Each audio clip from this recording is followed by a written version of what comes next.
கிறிஸ்துவிலே மிகவும் பிரியமானவர்களே, 27/9/2025 உங்களை சந்திப்பதில் மகிழ்ச்சி அடைகிறேன். வாருங்கள், ஒரு நிமிடம் நாம் ஜெபிப்போம்.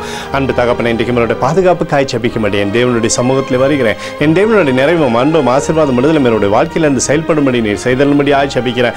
எல்லா பொல்லாப்பு நாசமோசம் விலைக்கு அவரை நீங்கள் பாதுகாத்துக் கொள்ளுங்க. என் தேவனுடைய நீதியின் வலது கருத்தினால் இவரை தாங்கி வழிநடத்துங்கப்பா. செல்லக்கூடிய இடத்துலெல்லாம் சமாதானத்தையும் சந்தோஷத்தையும் நீர் கட்டளையிடும்படியாய் ஜெபிக்கிறேன். இயேசு கிறிஸ்து சிந்தின பரிசுத்த ரத்தத்தை இவர் மீதும் ஒரு குடும்பத்தின் மீதும் செய்கிற சகல காரியத்தின் மீது பூசுகிறேன். ஆகவே இந்த நாள் முழுவதும் மகிமையின் ஆசீர்வாதம் இவரோடு இருந்து செயல்படுவதாக.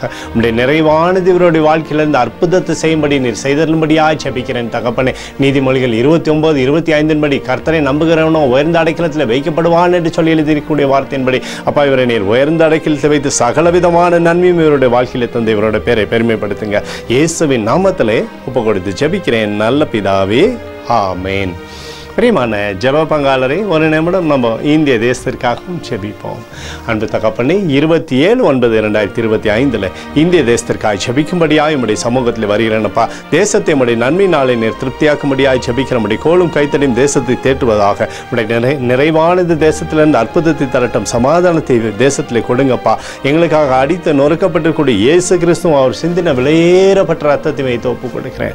அத்தோடு இந்திய தேசத்தில் எழுப்புதலை தரும்படியாய் ஜெபிக்கிறேன். எழுப்புதலை எழுப்புதலை எங்கள் கண்கள் பார்க்கும்படி நீர் ஆசீர்வதிக்கும்படி ஜெபிக்கிறேன். நேற்றும் இன்றும் என்று மாறாதவராகிய இயேசுவின் நாமத்திலே ஒப்புக்கொண்டு ஜெபிக்கிறேன் நல்ல பிதாவே, ஆமேன்.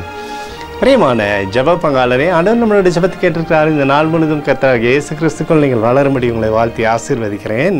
ஆமேன்.